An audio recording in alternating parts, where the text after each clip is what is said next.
Getting proper mental health care can help you feel more like you. That's why Cerebral offers convenient access to online mental health services, including therapy and medication management. Cerebral's diverse clinician team can help with anxiety, insomnia, relationship issues, workplace stress, and more. You can schedule and communicate with your care team through Cerebral's mobile app and attend your sessions from the comfort of your own home. Get started with or without insurance. Plus, you can use your FSA or HSA. Start your first month for 50% off at Cerebral.com/ACAST.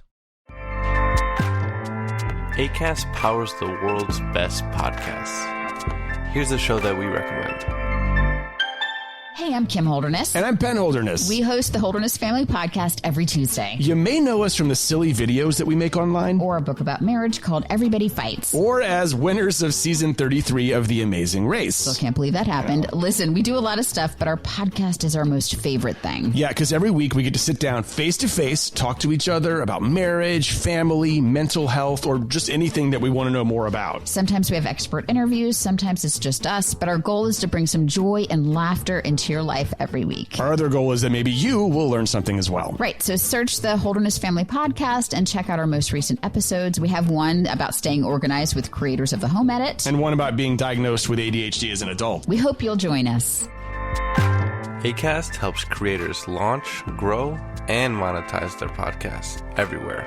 Acast.com. Hi, Dave here. This is my wife, Kathy. Hello. This is the Spooky Mile. This is the podcast where we sit at home on Halloween and watch spooky movies. It's terrifying. It's so spooky. And you know what? what? Last week on this podcast we watched one of the scariest movies I've ever seen. And it chilled me to my core. Yeah. It was Casper. It's Casper the Friendly Ghost. Now this ghost face is less friendly. So every year on Twitter we do a poll where we put 4 movies up and our followers get to pick the Halloween movie we're going to watch. Previous years we've done classic Halloween movies that I've not seen because I never watch horror movies. So we've watched in the past The Lost Boys, The Exorcist, and something else. 2 other movies. This is the 5th year of the podcast. We can't even bring a level of research about our own lives to this podcast. But this year has been scary enough already. We all know that 2020 does not need anything else to make it scarier. Sorry, I've had a glass of wine. I'm not quite coherent. So we just said, you know what? We want to watch a teen slasher because they're like not too scary. And they're fun. It's a fun. They're fun. So we put up Scream, A Nightmare on Elm Street, Halloween, and I Know What You Did Last Summer. No, you've reverse engineered what actually happened. Kathy said, "I want to watch Scream." How can we make that happen? And then, and so we brainwash our Twitter followers because I put Scream in first place on the poll. Oh, is that how you did it? First place doesn't always win. Well, I would say just 49% of people just wanted to watch Scream. Yeah, Scream. Anyway. I think choice. People are feeling Scream. Nightmare on Elm Street only got 18%. Halloween came Surprised second. by that. Halloween came second, 25%. Yeah. But like last year, we already saw that Halloween 2.0 or whatever it was called. I think it was just called Halloween. And I feel like it was like that Apple move of just calling it the next iteration the Can same you do that? thing. Like anyway, iPad. We watched that last year, so I'm like, all right, we've seen Halloween, like, and then I Know What You Did Last Summer. I wouldn't have minded watching, but that got 8%. So Scream with 49%. It is 1997. I'm excited about Scream. Yeah, I haven't seen it. So I guess I probably saw it in like 1998 when it was out on VHS. And then I definitely think we've watched it together before. I thought Scream came out in 1996. Well, according to what you wrote in our Twitter poll, right. our Twitter poll says 1997. I think that's wrong. I'm reading our own poll. So anyway, what it's year? 96. I was wrong on the Twitter poll. I'm surprised no one pulled us up on that. Correction. Anyway, we would have seen it a year or two after that, whenever it came out in VHS in Ireland. Yeah, though we shouldn't have, because we would have been very young. Yeah, I definitely was. This was the first would have been an 18s. 18s movie I ever remember seeing. Same. And I must have been, yeah, you're right, about a year or two after this, which puts me at around 13, yeah, 14. Same. And I remember it was that classic movie, going to a friend's house, and the parents were going out for dinner, and we were left to our own devices. And we were allowed to rent a video from the video store. And you said, let's get Extravision. this teen slasher movie. Down to Extravision. Yeah. And handed it to my friend's dad and said, I don't know, maybe this one? Just chancing our arms. And he didn't look, it was like the jackpot moment of he didn't look at the thing. The person behind the counter didn't give two shits. Because they were probably a teenager. And we walked out of there with Scream. And like, I have to say, I'm almost 100% positive that's the same way I watched this movie at a friend's house, and their dad rented it. Their divorced dad. Oh, divorced dad's a classic move. Yeah, and I obviously loved it. Same, and I remember being genuinely terrified. I remember it being a great movie for a 13-year-old. And then I know we've watched it together since, but I would say at least not in 10 years. Yeah, I've seen it a lot. It's a great movie. I can't wait to watch it again, because in my head it's like, yeah, an amazing movie. And I'm now, so many of these movies, when you go back and rewatch them, they don't hold up either from like a sexual politics point of view or like a gender point of view, or just sometimes they're just not as good as you remember them. So I'm dying to see this again. I'm really excited, and because it's like I remember, like, no spoilers now till we get to spoiler Halloween spooky sofa, but 100% all I remember about this movie is like the big party at the end. So I'm genuinely excited to watch it because I don't really remember That's it. all you remember. I'm pretty sure there's a party that's at least 45 to 50% of this movie. The way you consume movies is like, it's literally like, it's just like in one ear, one out the other. It's much like this glass of wine I'm consuming in my ear. Like, it's incredible. But I'm pretty sure most of this movie is just a party, right? The end is, yeah. Anyway, we'll pick this up afterwards. Okay. I'm very much looking forward to this. What I like about Scream is that it. Let's talk about it on the other side. Why don't we stick it on now? Stick it on. And we'll talk about Scream. Honestly, our Halloween episodes are like my favourite episodes, even though I know I can't remember any of them. But we just always have a lot of fun. You're not going to remember this conversation. Like, now I want to know what are the ones we watched, so we will let you know, and no one's going to care because they could just scroll back in the feed faster than we could scroll back in our own feed and record this. But nobody is scrolling back through our feed to find out what the old Halloween episodes are. And when we're back, when we do retro reviews like this, we usually do them just over on our Patreon, but we're doing it here tonight. We'll have fun facts for you. Yeah. And Dave is in charge this week of the fun facts. Yeah, I'm going to find some. Hopefully Scream is some actual fun facts. Often on our Patreon we watch movies that are like more facts than fun. Yeah, like when we watched The Lives of Others, which is an amazing movie, but the fun facts were mostly same with Leon the Professional. about the surveillance state of East Berlin. Yeah, in we just the watched 80s. Leon the Professional. We're like, these aren't fun. Yeah. Anyway, right. All right. Back in the... No. I'll be I'll be right right back. We didn't rehearse that. No. That's why I started with back in a jiffy and stopped myself. Back in a jiffy. Hello? Hello. Who is this? You tell me your name, I'll tell you mine. I don't think so. What's that noise? Popcorn. You making popcorn? Well, I'm getting ready to watch a video. Really? What? Oh, just some scary movie. You like scary movies? Uh-huh. You never told me your name. Why do you want to know my name? I want to know who I'm looking at. Someone is playing a deadly game. It all began with a scream over 911. Someone who's seen one too many scary movies. Now he's taken his love of fear Hello?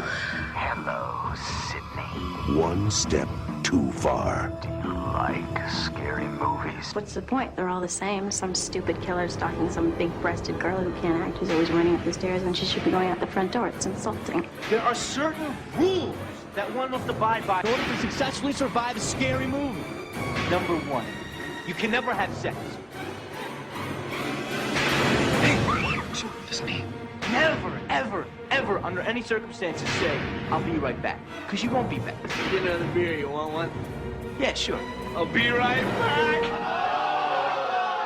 He didn't make the rules. Police are always on track, but they watch prom night and save time. He just kills by them. Don't answer the phone. Don't open the door. Don't try to hide.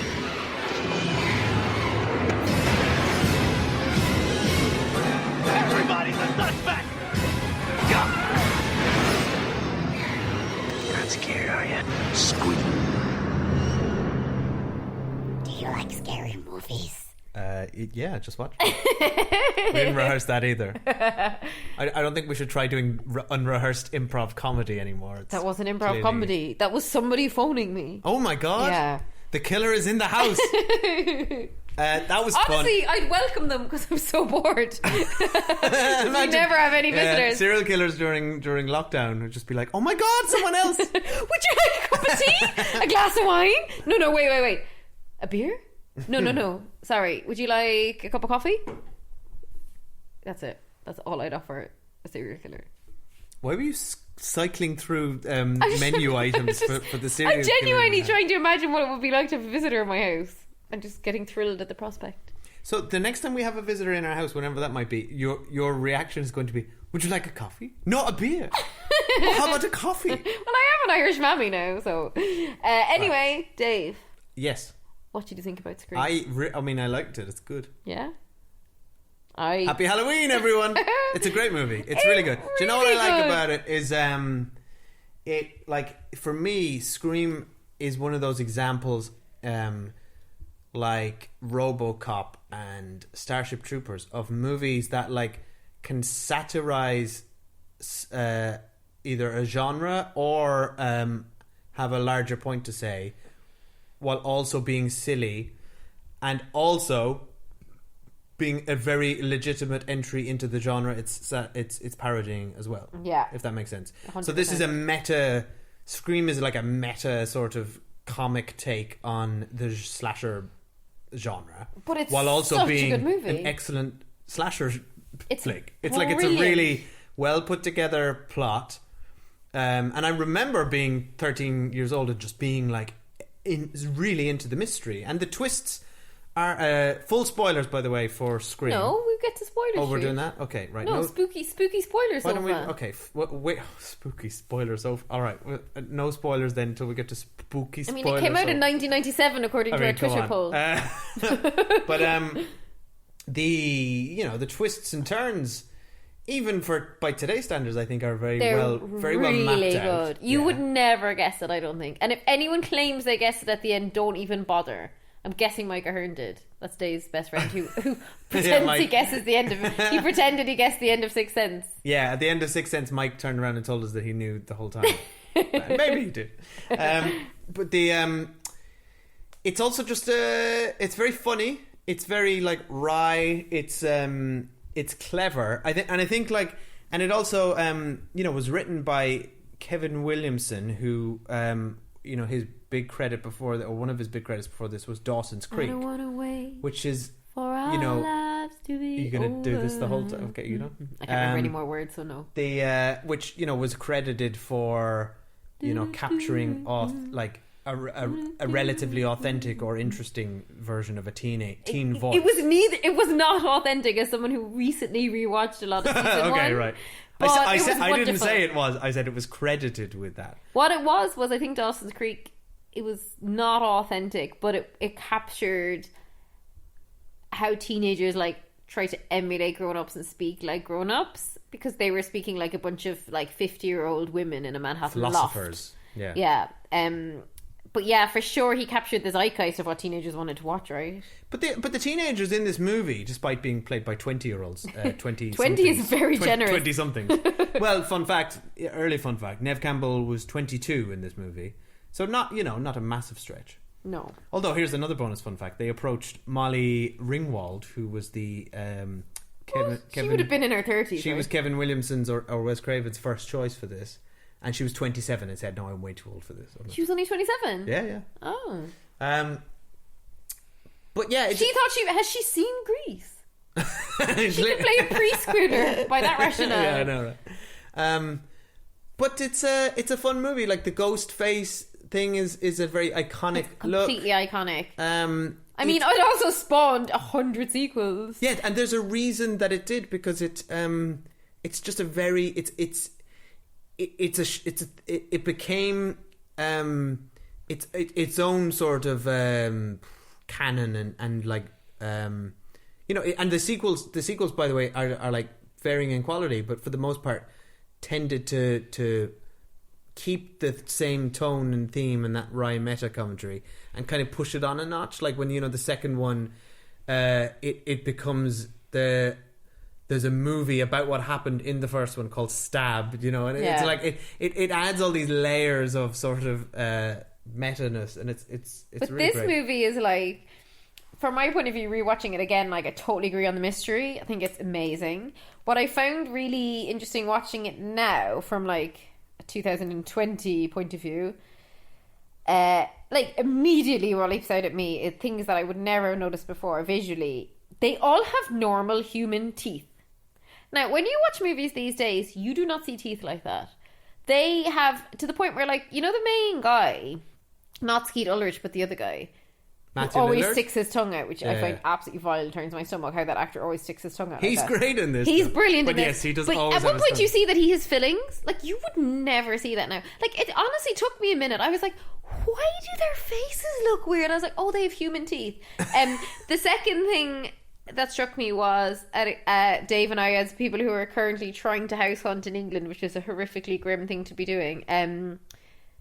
Oh my god, the houses, the size of their houses. I know. It's obscene. Sydney lives on her own with her dad, and they live in a sprawling ranch like mansion, and they're not even supposed to be rich. That's just the size of their house. That's the thing.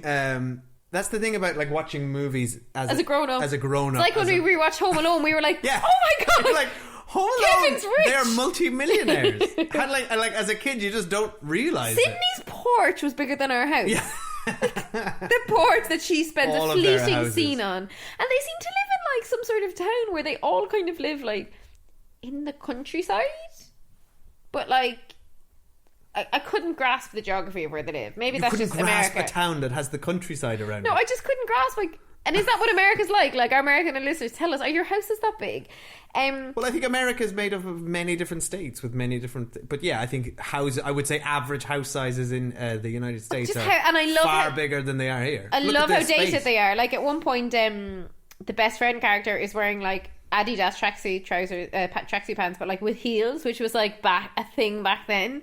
Well, can we talk about how they much they like aesthetically all of like that kind of look of like all the girls have fake boobs, for example. The guys are wearing like the baggy Yeah. jeans. Skeet Ulrich, is that how you say his name? I used to love him, and now watching it back, I'm a bit like, The ooh, greasy- quite the creepy. greasy yeah, bangs. he's so greasy. The the cultural references. Okay, we have to quickly mention just two that Okay, I go on spotted.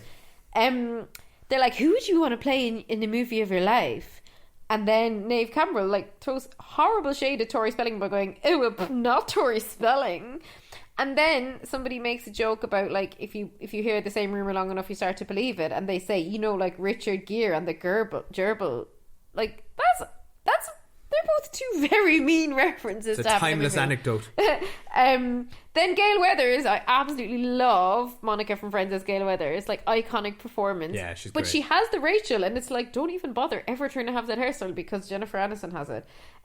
There's some funny like it's so self-referential. We won't go through them all. Dave might use them in full facts, but I did enjoy when somebody was talking about Friday the 13th or whatever, and they were like, "Oh, that's written by Wes Carpenter."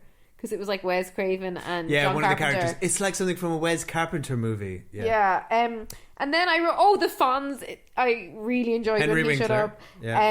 And I do love like Looking young. looking even though, very young you know, now. even though then we were like, whoa, the Fonz got old. Yeah, the Fonz is ancient But now. I'm like, God, he's it's like our age. Yeah. And then my favourite thing is like the 3 rules of a horror movie that they kind of repeat: never have sex, never do drink or drugs, and never say "I'll be right back." And then without going into spoilers, just one other thing I want to reference, which I find like hilarious, is the whole like insensitivity of the teenagers of this town, right? Like their classmates are being like absolutely maimed and murdered, and they're like, school's out for Yeah. summer. And at one stage, 2 of them don the ghost face masks and run around the corridors going, "Boo!" Yeah, like I said. Oh, and this isn't a spoiler because this was like so well known. Like she was in the original poster, Drew Barrymore. The opening scene with Drew Barrymore. Oh my god, it was brilliant. Yeah, it's very done. Brought us straight in. And actually, I'd forgotten how long that scene was. Like in my mind, that was a very brief thing at the start of the movie, but like it was a good 10 minutes at least. Good. It's very well paced. It's such a great setup for the movie because you get the sense of the the phone call and the threat and the sort of the way they're kind of bantering a bit at the beginning, and also it establishes that phone call as a real, like, whenever the phone rings, it's terrifying. In this movie, the characters get scared, and when you hear Nev Campbell talking to him early on, it's scary. And it's also really clever because we as a viewer at the time would have thought that Drew Barrymore is our protagonist, so we would have been like, oh, well, she's fine. Well, she's our protagonist. set to be the protagonist. It's very clever. So she was she did sign on to be the protagonist, but then had a scheduling clash or something and had to drop out. So I think she suggested she would take this smaller role at the beginning. Oh, interesting. So she was due to be the lead. Yeah. Early fun fact. But do you know what was interesting for me looking at that scene again? Because I remembered that scene so vividly. I didn't remember it at all, so I was like... most of the movie, there was nothing that really stood out to me that I hadn't remembered, except... the popcorn scene. The opening scene, the bit with her parents. So her parents come back. Oh, that was so distressing. That was actually the only part of the movie I was distressed at. And this is, and that's something that's never registered with me before because I was just like, whatever. But I think now you're like, boo, we're watching get the parents off the screen. But we're watching it now as looking at these houses and saying, because we're looking at houses, so we're like, oh my god, Drew Barrymore's house. I'm sorry, like, could your living room be any bigger? It's ridiculous. But we're watching it as parents, and I was like putting myself in the shoes of those parents, and it was just like, that was the most gut-wrenching bit of the movie by far for me. This horrific scene of her, especially because she was right outside her mom and dad, and then the fear of them finding that scene, and then how they find her. It was just like awful. Yeah, really sick. It was. Now, and I think most of our listeners will have seen Scream, but I do believe that we need to do a spoiler spooky sofa on this one, because I think if you haven't... Stop saying that as if it's a well-established thing. I think we're going to have to do a spoiler spooky sofa on this, guys. Because according to our stats that we can see through the Acast app, we have loads of like quite young listeners. So they may not have seen Scream. Yeah. Yeah, according to our stats, our average listener is between the age of 18 to 24. Which I don't believe. Which is confusing to me as well. Because on social media, that is not the age that interacts with us. So let us know if you're 18 to 24. Yeah. And no shade on Acast app either. But anyway, if you have not seen Scream, turn off now, because we are going to spooky spoiler sofa. It's almost like you were going to do a jingle, but then you didn't really commit. That was the joke. Jingle. Right, spoilers for Scream. And fun facts coming up now. Yeah. Right. What do you want to talk about? I want to kind of talk about how good the mystery was. I want to talk about your fun facts. And I want to talk about how good the twist was. Because this was an epic twist. Like, I truly remember being really shocked by the boyfriend. Yeah, the twist is strong. And I think... really strong because there was two of them. And that's what we didn't see coming. That was good. And I also liked that the boyfriend, you know, the classic thing in any murder mystery is you put a red herring at the beginning. And everyone thinks it's the person, and then it's not the person because everyone was looking the wrong way. And then they do that to sort of make you as an audience comfortable with Billy. Yeah. Because you're like, the second he gets arrested, you're like, well, it's not him. Exactly. So it's a classic Murder, She Wrote and movie. It actually was him, which I really enjoyed. It's a very clever script because it's playing with the audience expectation as well as playing with the tropes of the genre it's working within. Yeah, so it's like taking the piss out of the genre, but also presuming how we feel comfortable watching a murder mystery. And we're like, oh my God, poor Billy. Like, that's actually awful the way Cindy doesn't believe him. Yeah. And then, like, I love the scene. I love all the stuff about how once you lose your virginity, you're a goner. But then when her and Billy have sex, and immediately afterwards, she's like jokingly, hey, who did you make a phone call to when you were arrested? And he's like, what?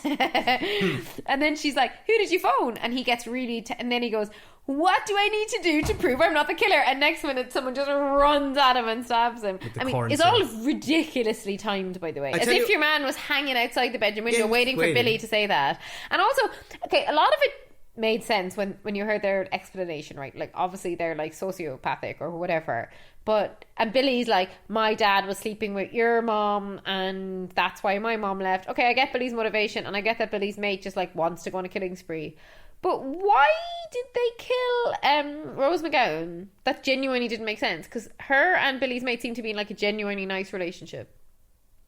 But Matthew, do you think Billy did it? Matthew Lillard was a complete psychopath, and they wanted to kill everybody. He didn't. He wasn't. In what way did you think he had a genuine emotional connection with Rose McGowan? I don't know. They just seemed to be like. They seemed to be what? They sat on a fountain and were like scoring with each other. Like, oh my god, her death is actually. That's what my memories of Scream were. That party, and most vividly of everything else in the movie, Rose McGowan in that garage door. Yeah, it's pretty. That brutal. is brutal, absolutely brutal. And like, even watching it now, I was like, no, you know that thing where they're all watching Halloween and they're screaming at Jamie Lee Curtis like, no. I'm like, don't climb through the door. Like, she's really good in this movie, and her end was very disturbing.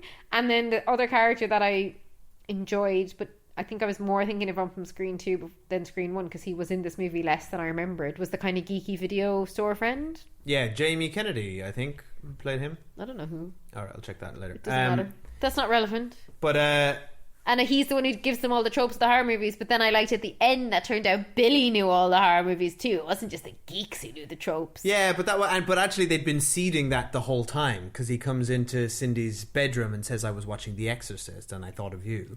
When Billy comes in and he sorry now, if someone called into my bedroom and said I was watching The Exorcist and I thought of you, I'd be like, get out of my fucking house. But like, I was thinking about this because and he's like, basically, why won't you have sex with me? Because my mother was murdered last year. Like, he's basically like, he's horrible. Yeah, no, I know. Now as an adult, I'm like, he's horrible. But he's a teenage boy. But as a teenager, I just fancied him, but I saw none of it. Yeah, no, he's not like there's red flags charming now. at all. He's an awful man. Even before we found out he was the actual serial killer. Yeah. But it was interesting watching him. Like, he just makes movie references the entire movie. Like, he's just like, and the way it's so cheesy. The way, like, I want a relationship to be an NC-17, not PG-13. Oh, right, about, that's like, in movie classification ratings. What's and the then thing she he goes, does? or maybe a porn flick.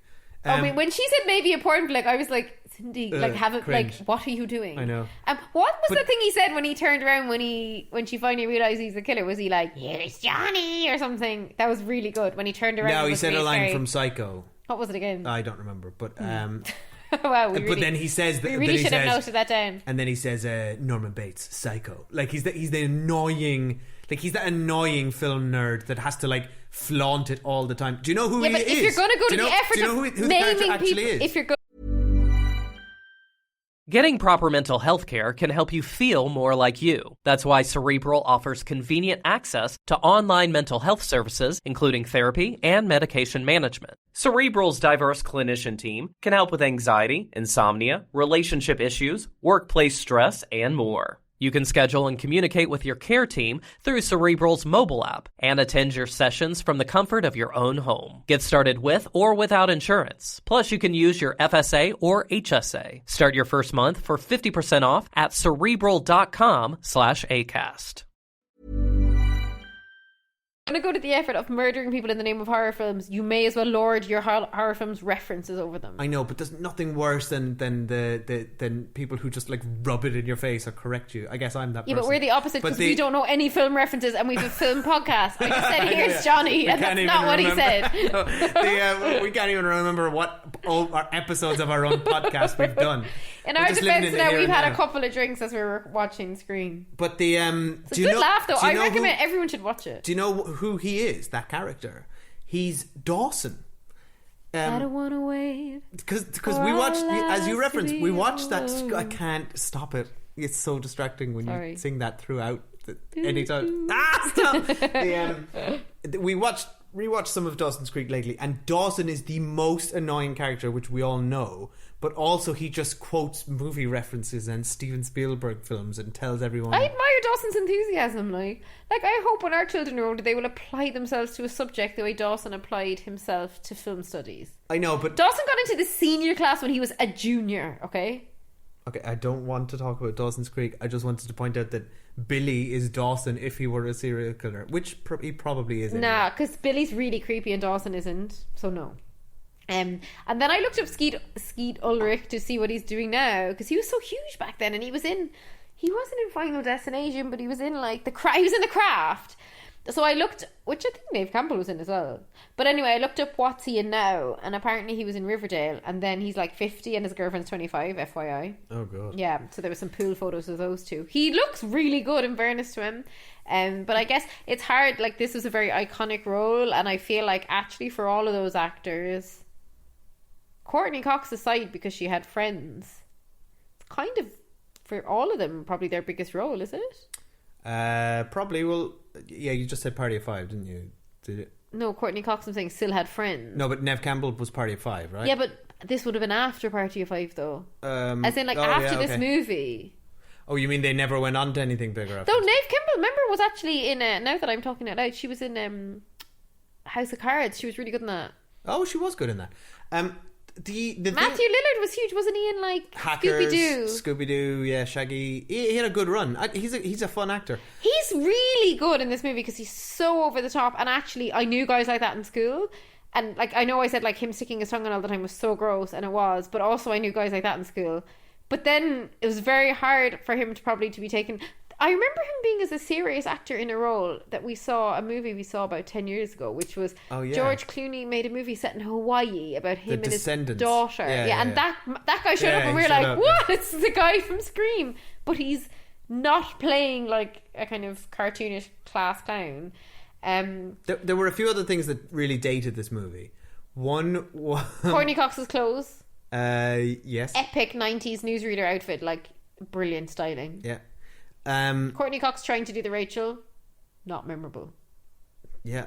And the main one for me was that the murder mystery hangs around somebody having a cellular phone. The word cellular, if you played a drinking game to this movie to the word cellular. You would be like paralytic. We checked the cellular records. And he's clear. And then we cloned Sydney's dad's cellular phone. Can you imagine like if you walked in someone's house and your phone fell out of your pocket and it went dunk, dunk, dunk in slow motion, and you both look at it and look at each other and you get arrested for murder. Yeah. Because that's happened to me before. How else could he have been calling? And then do you know who I feel bad for? Who? Sydney's dad, the actor who plays him, right? Because he's referenced throughout the entire movie and is visually in a lot of it, but he never gets to say anything. No, I don't. So as an actor, you'd be like, I thought I'd get better out of this role. There's even a line, I wrote this down at one stage, when Billy's getting interrogated, the cop says, "Tell me this, what are you doing with a cellular telephone, son?" To be fair, it was like 1996. Like, what was he doing with the cellular telephone? I don't know. Despite the fact that they're all millionaires. Still existed. Yeah, but like teenagers didn't all have them, right? Yeah. And anyway, then facts. I just want to briefly talk about the fact that like because obviously Scary Movie was made as a piss take of Scream, right? And the two had slightly converged in my mind. And when I was thinking of David Arquette in this movie, I was actually picturing the guy from Scary Movie. Okay. The character that they made like ridiculous. He was like a child, but he was like a police detective or whatever. Yeah. So then when I watched this, I was like, oh, David Arquette's just like a little bit sweet and a little bit dim. But in my head, I had been remembering the Scary Movie one. So that was like the one character I had completely mixed up from Scary Movie. And then it's funny because Dave had told me before as we were watching it that like this, which I didn't know, that this movie was supposed to be called Scary Movie and then ended up being called Scream.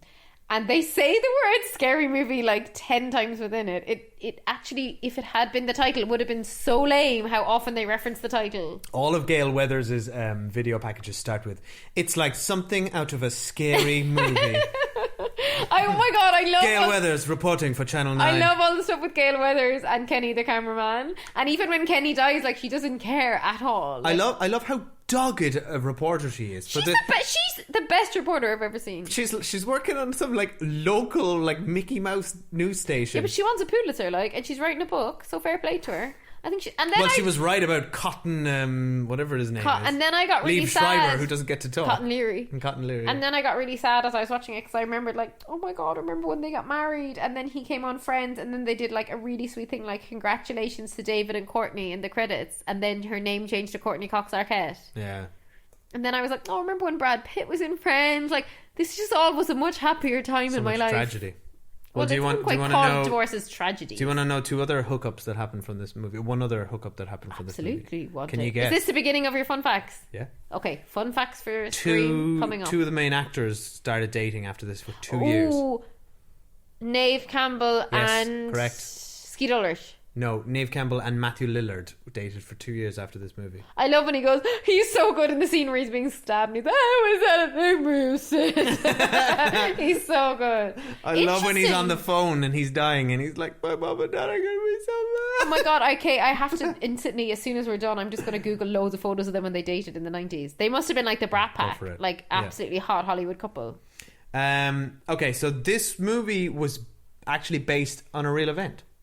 So Kevin Williamson said it was actually a documentary that he was watching about a spree of murders in Florida, they were called the Gainesville Murderers, and there was a Gainesville killer, and he said, I was watching this Barbara Walters special on these Gainesville murders, and I was getting so spooked, I was being scared out of my mind, and during the commercial break I heard a noise and I had to go search the house, and I went into the living room and a window was open, and I'd been in this house for 2 days. I'd never noticed the window open. So, there's so many details in this. So I got really scared, so I went to the kitchen and I got a butcher knife, got the mobile phone, and I called a buddy of mine, and that... Did he get a cellular phone or a mobile phone?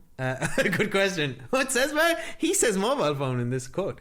And that buddy started asking him about scary movies. And then the opening scene of Scream came into his head, and then he said one thing led to another, and then he went to bed. One thing led to another, and my boyfriend was murdered in the pool. He said, I went to bed that night so spooked that I had nightmares, and I woke up at like 3 or 4 in the morning, and then I started writing the opening scene to Scream.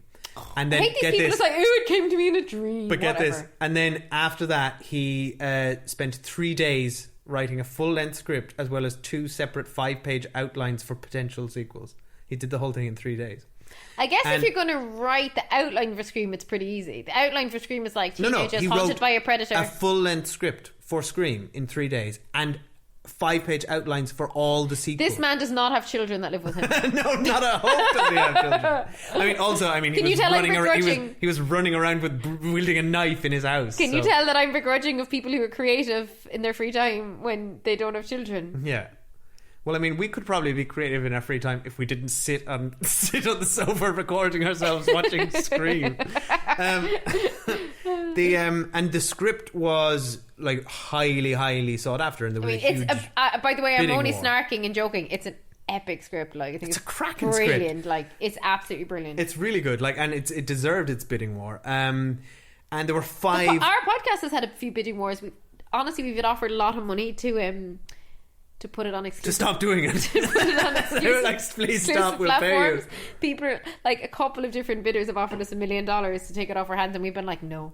It means too much to us for it to be independent. Never. Our integrity is worth too much. Our integrity of all those episodes we've recorded that we can't remember. The Cinemile is not for sale.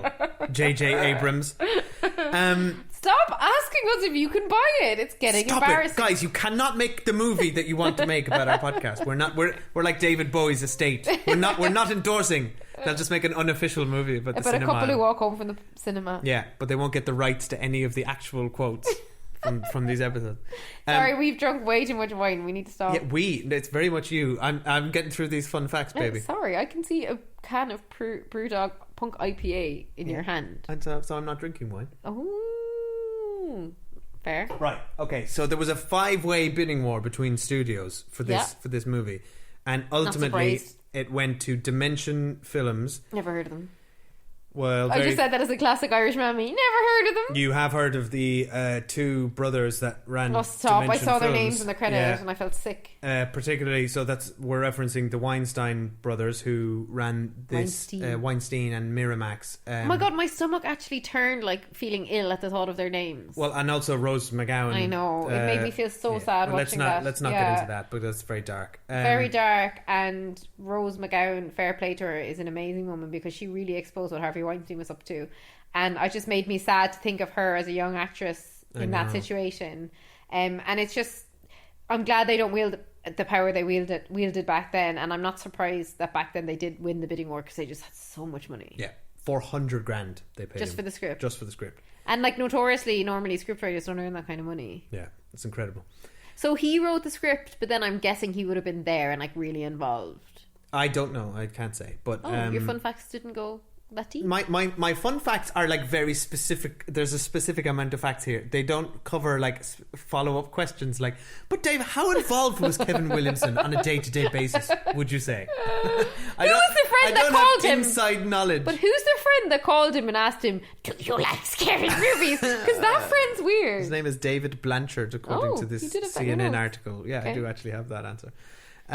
Wes Craven was not originally going to direct this movie. He was the people that were approached first were really interesting list. Danny Boyle, so off the back of Trainspotting. What? Makes no sense. Robert Rodriguez kind of makes sense. Remind me. Oh my god. The George Clooney, Quentin Tarantino vampire film, which would have come out. Right, yeah. Oh, and he made like, what was that? Drive? Dusk Till Dawn, from Dusk Till Dawn. Okay. Yeah. Makes a bit more sense, but no. It had to be Wes Craven. Sam Raimi, I'm not surprised he was in the mix. Was that American Beauty? No. No, that's Sam Mendes. What's Sam Sam Raimi is The Raimi? Evil Spider-Man. Dead and Spider-Man. Yeah. No. Ultimately, it had to be Wes Craven. Ultimately, they went with Wes Craven, and I think this was the right move because he was the only one who didn't see the project purely as a comedy.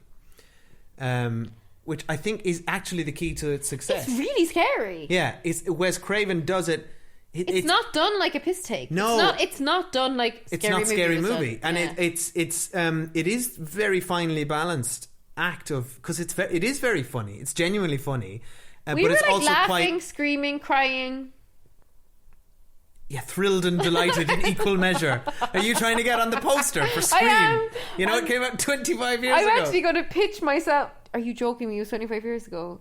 Yeah, do you know? Makes it's me the year feel 2020. We are in hell. Sorry, we saw this as teenagers, and it's 25 years ago. Yes, love. You were 35 years old. That's the worst thing I've heard this year. I thought 2020 was going okay, and I just realised what age I am. Drew Barrymore was at the start. I've covered that. Dave, stop recycling your own facts. The film's iconic mask was found during a location scout, and it was an actual, real, off-the-shelf Halloween mask, which they found at a house they were location scouting. Linda Blair has a cameo in this, the star of The Exorcist. She's one of the news reporters outside the school at the beginning. Interesting. Mm-hmm. If I was Linda Blair, I'd be a bit fucked off. I'd be like, could you not bring me in for like a bit of a meatier role than this? I should probably be old to play a high school student or whatever. No, but like she could have probably played like Drew Barrymore's mom or something. I guess. Well, she had a relationship with Craven because he directed her in the 1978 TV movie Stranger in Our House. Oh my god, I love that movie. I'm sure a lot of people know. There's a lot. Like, I'm not going to list off all the references and stuff in this movie, but the Wes Craven himself, you spotted, has a cameo as I didn't know that it was janitor. Craven. I just said to Dave that has to be a cameo because that's like straight out of a Marvel movie with like Stan Lee. yeah. Like it was just like basically the Fonz looks out of his office door, is like, huh? And there's a janitor like, and then the Fonz goes back in again. You're like, there is no point to that scene. And he's dressed very much like Freddy Krueger, yeah, who was a groundskeeper. So that was Wes Craven. At a is that his school. hair or does he just? Is that a wig No, or is that his a wig. hair? That's a wig. And that's it. So, but Scream was a massive critical and box office success, massively positive reviews, and made a decent $173 million worldwide. And it to this day remains the highest grossing slasher movie of all time if you Adjusted for inflation. Adjust for inflation, because otherwise it's the Halloween movie from 2 years ago. 2 years ago? Wasn't 2018 that only last Halloween year? movie. No, love, 2 years. Was that 2 years ago? Yeah. God. Yes, you're 35 years old. I Scream thought- came out 25 years ago, and you saw the Halloween remake 2 years We saw ago. the Halloween remake last year. It was 2 years ago. It's 2018. Stop! You're genuinely frightening me now. The more we do this episode, and This we year saw has been 10 years long. what? Yeah, when we looked up when we were on IMDb, there's going to be a Scream 6 or Scream 5. Scream 5, yeah. In 2022. Lads, give it to us in 2021. Just like. about when lockdown's ending. Finally go to Have they filmed go to the it? cinema again. I I'm don't looking at you like you should know know. this. I don't know. Do you want me to frantically look it up? No, that's fine.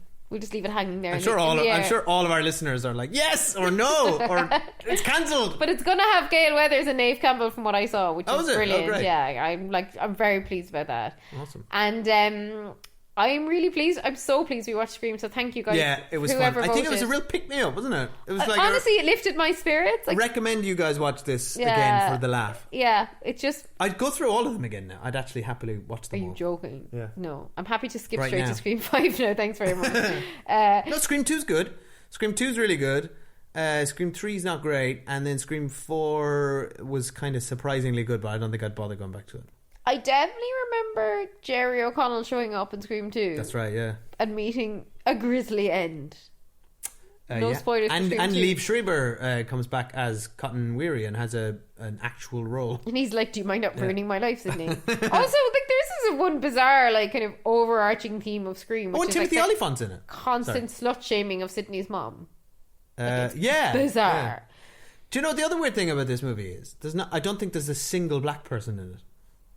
Or of anyone of any Anyone colour. of colour. They're You're all right. white. Everyone's white. As I was watching it, I was thinking that. For sure. You're right. I actually had written that down in my notes and meant to say it. Which is unusual even for a film Really in the 90s. glaring. Yeah, really glaring. Very bizarre. Absolutely 100% agree with you on that. Yeah. It was weird. And there was like you know the way we said like in the intro that like some movies can have like very dated sexual politics.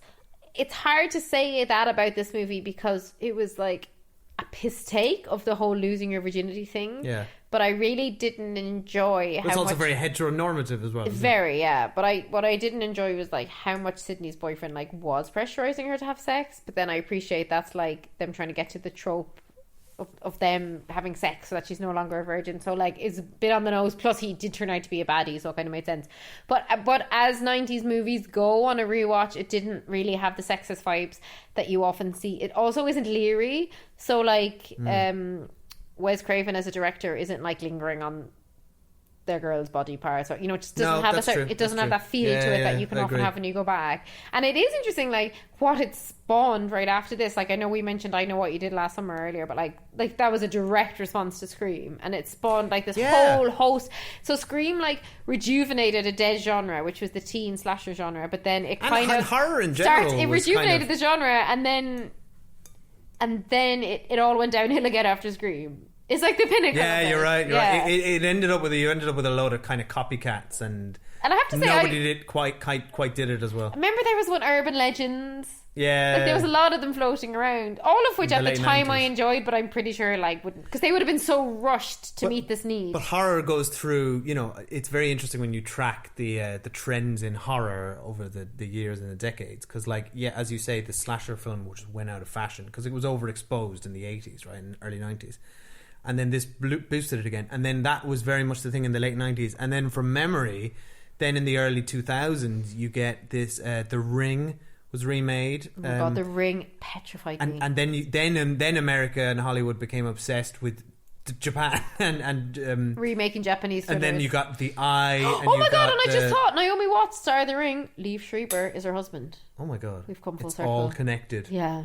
And on that note, will we leave it there? We'll leave it there. Thank you so much, everyone, for joining us. Yeah, that was fun, and thanks for voting. Yeah, so much fun. I'm so glad we watched it. And if you enjoy the podcast, if you like listening to us, even if you only listen once a year for our annual Halloween extravaganza, please go off and rate us. We would greatly appreciate it. Specifically, if you listen on Apple Podcasts, if you could subscribe, rate us there. We read all the reviews, and we greatly appreciate them. We take any feedback on board. You can also contact us at The Cinemile on Twitter, Facebook, We only Instagram. take positive feedback on board. No, we don't. Twitter, Instagram, Facebook. We're on Patreon, so if you go to patreon.com/The Cinemile, that's where we have the Cinemile High Club, where every month we watch a retro movie, much like this, that our subscribers actually, they both pick the genre and the movie, so that's really fun. It's very democratic. And then we watch different TV shows. We do various chats on, for example, what we've been watching, like a specific big show. We'll do like a full spoiler special on it. We'll do sometimes pilot seasons where we'll review different pilots.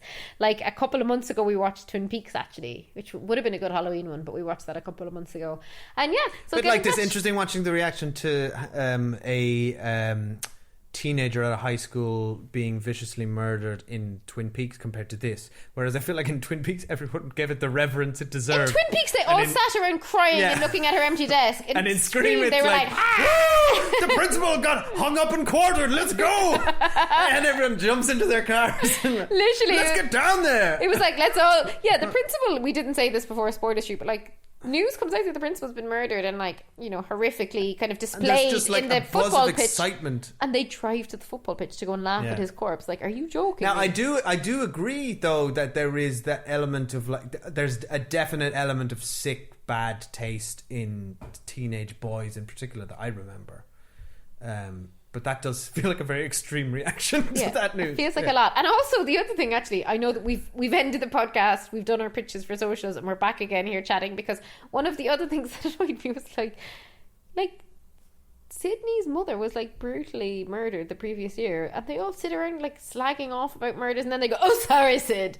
As in like, as if something like Sydney had like failed her driving test, and they're slagging off people who failed the driving test, and things like, you're talking about her mother who was murdered. I heard she was like stabbed from here to here. Yeah, and your mother was a slut. Sorry, Sid, but you know it was true. It's like, okay, that's weird. But what I really enjoyed actually was Sydney and I can't remember the friend's name, Rose McGowan's character, that they were just like really lovely and friendly to each other, because often you see, and like Rose McGowan really had her back, because often you see in these sorts of movies that like kind of contrived fighting between the girls being about boyfriends or whatever. They just seem to have like a genuinely nice relationship. And also, I know we're totally off the rails now, but finally we have to mention the scene when it's revealed that there's two killers, and then the two lads, their plan, right, which is a pretty decent plan, is to frame Sydney's dad and then kill Sydney and then leave all the evidence on Sydney's dad or whatever.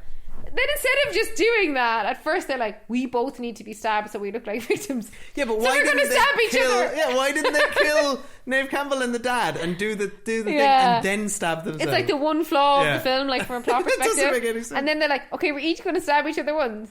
But then Skeet Ulrich just That's the last thing keeps you do. stabbing the friend. He's like, man, I feel really woozy. Yeah. And that scene was very funny to watch. I really enjoyed that. It's very memorable. Yeah, and then by the time they're done, they turn around and Sydney and her dad have obviously fled the room. Like. The other thing I like about them as the killers, and in general, is that the killer, the Ghostface, feels very like fallible. Like he's very clumsy, and you know, he's very most of the time he's easily overcome.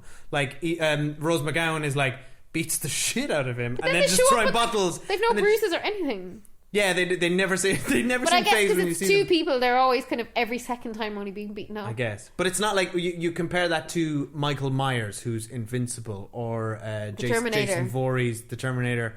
That was even a joke, by the way. Freddy Krueger. Well, the Terminator is a good example. It was like, he's a machine. But it just does always feel like when Ghostface shows up, there's a sense of threat. But it's this almost like this manic madcap chase when he's almost goofy. Like it is actually it is almost like Matthew Lillard. I wonder if we went back and watched it like now. I wonder if you could pinpoint in which scene it was supposed to be which killer, because I bet they acted differently. Oh, maybe. Yeah, that's an interesting Scream 2.0.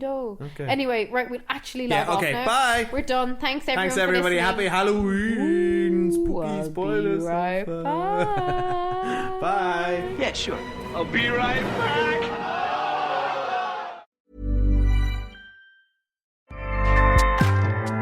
Acast powers the world's best podcasts. Here's a show that we recommend. I'm Jessie Cruikshank, and I've always been told I have a face for podcasting. So I launched a podcast. It's called Phone a Friend, because each week I'll break down the biggest stories in pop culture. But when I have questions, I get to phone a friend. I'll phone a royal watcher to find out why Prince Harry is acting like a real housewife. I'll phone a tween to please explain Euphoria. And maybe I'll even phone a Backstreet Boy to find out if I still have a chance. I don't? Okay. New episodes drop every Thursday wherever you get your podcasts. Acast helps creators launch, grow, and monetize their podcasts everywhere. Acast.com.